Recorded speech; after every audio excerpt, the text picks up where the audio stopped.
21 channel पर आपका स्वागत है। आप देख रहे हैं दिलीप केसरी के साथ न्यूज भारत 21 की खबरों को हम आपको दिखाते हैं हर रोज भारत के विभिन्न राज्यों से हर छोटी बड़ी खबर को। काशी तमिल संगमम समारोह का पीएम ने किया उद्घाटन। काशी तमिल संगमम पर आधारित लघु फिल्म और काशी तमिल को जोड़ने वाली 2 पुस्तकों का किया पीएम ने विमोचन। 1 माह तक चलने वाले काशी तमिल संगमम समारोह का आज शनिवार को प्रधानमंत्री नरेंद्र मोदी ने उद्घाटन किया। काशी तमिल संगमम के उद्घाटन समारोह में प्रधानमंत्री नरेंद्र मोदी जी ने अपने संबोधन से पूर्व तमिलनाडु से पधारे शैव मठाधीशों आधीनम के समूह से मुलाकात की। उसके बाद काशी तमिल संगमम में विशेष तौर तमिलनाडु से शामिल होने आए छात्रों के समूह से मिले। प्रधानमंत्री ने इस अवसर पर काशी तमिल संगमम पर आधारित लघु फिल्म के अलावा काशी तमिल को जोड़ने वाली 2 पुस्तकों का विमोचन भी किया। काशी तमिल संगमम के इस आयोजन में सांस्कृतिक समूहों द्वारा सांस्कृतिक कार्यक्रम का आयोजन किया गया। उद्घाटन समारोह में अपने स्वागत भाषण में केंद्रीय सूचना एवं प्रसारण राज्य मंत्री डॉक्टर शून्य मुरुगन ने काशी और तमिलनाडु के बीच सदियों से चले आ रहे संबंधों का जिक्र किया। मुरुगन ने कहा कि आज प्रधानमंत्री नरेंद्र मोदी के दूरदर्शी सोच का नतीजा है कि हम अपनी पुरानी संस्कृति को काशी तमिल संगमम के जरिए आगे बढ़ा रहे हैं। समारोह में अपने संबोधन में सुप्रसिद्ध गायक और सांसद इलैयाराजा ने काशी और तमिल के बीच पुराने संबंधों का जिक्र किया। कार्यक्रम में उत्तर प्रदेश के मुख्यमंत्री योगी आदित्यनाथ ने अपने संबोधन में कहा कि प्रधानमंत्री नरेंद्र मोदी के मार्गदर्शन में आयोजित काशी तमिल संगमम उत्तर एवं दक्षिण भारत के दर्शन, संस्कृति व साहित्य की गौरवशाली विरासत को एक भारत श्रेष्ठ भारत की भावना के अनुरूप समृद्ध करेगा। कौशल विकास और उद्यमिता मंत्री धर्मेंद्र प्रधान, उत्तर प्रदेश की राज्यपाल श्रीमती आनंदीबेन पटेल, पूर्व केंद्रीय मंत्री पी. राधाकृष्णन, BHU के कुलपति प्रो. सुधीर जैन, IIT चेन्नई के निदेशक V. कामाकोटी सहित कई गणमान्य हस्तियां मौजूद थी। 16 दिसंबर 2022 तक चलने वाले इस समारोह में तमिलनाडु से 12 समूहों में कुल 2500 लोगों को काशी आमंत्रित किया गया है। उद्घाटन समारोह में छात्रों का पहला समूह मौजूद था। 1 महीने तक चलने वाले काशी तमिल संगमम कार्यक्रम में भारतीय संस्कृति की इन 2 प्राचीन अभिव्यक्तियों के विभिन्न पहलुओं पर विशेषज्ञों, विद्वानों के बीच अकादमिक आदान प्रदान, सेमिनार, चर्चा आदि आयोजित किए जाएंगे, जहां दोनों के बीच संबंधों और साझा मूल्यों को आगे लाने पर ध्यान केंद्रित किया जाएगा। इसका व्यापक उद्देश्य ज्ञान और संस्कृति की इन 2 परंपराओं को करीब लाना, हमारी साझा विरासत की एक समझ निर्मित करना और इन क्षेत्रों लोगों के बीच पारस्परिक संबंधों को मजबूत करना है। से आए समूह काशी की ऐतिहासिक महत्ता को समझेंगे। इस दौरान तमिलनाडु की विभिन्न सांस्कृतिक टोली काशी में अपना सांस्कृतिक कार्यक्रम का आयोजन करेंगे।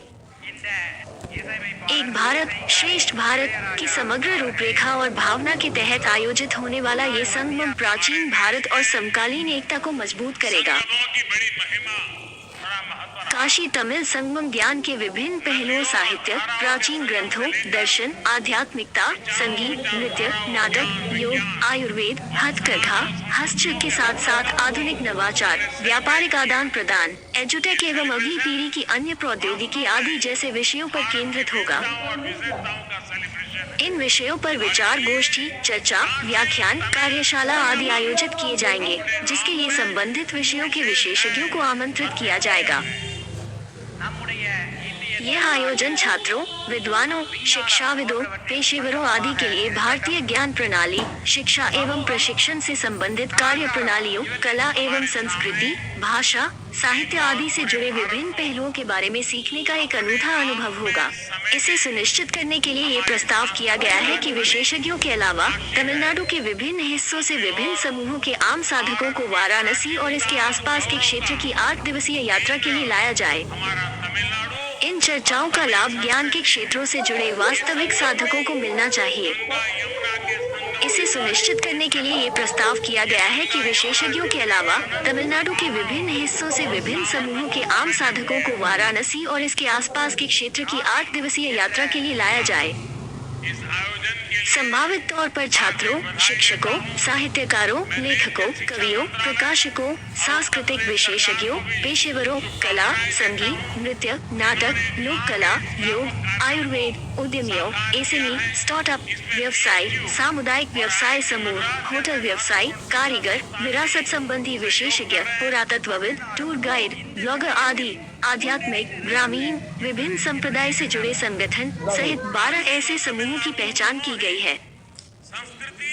ये लोग शैक्षणिक कार्यक्रमों में भाग लेंगे, उसी क्षेत्र से जुड़े वाराणसी के लोगों के साथ बातचीत करेंगे और वाराणसी एवं उसके आसपास के दर्शनीय स्थलों का भ्रमण करेंगे। काशी में बाबा विश्वनाथ है तो तमिलनाडु में भगवान रामेश्वरम का आशीर्वाद है।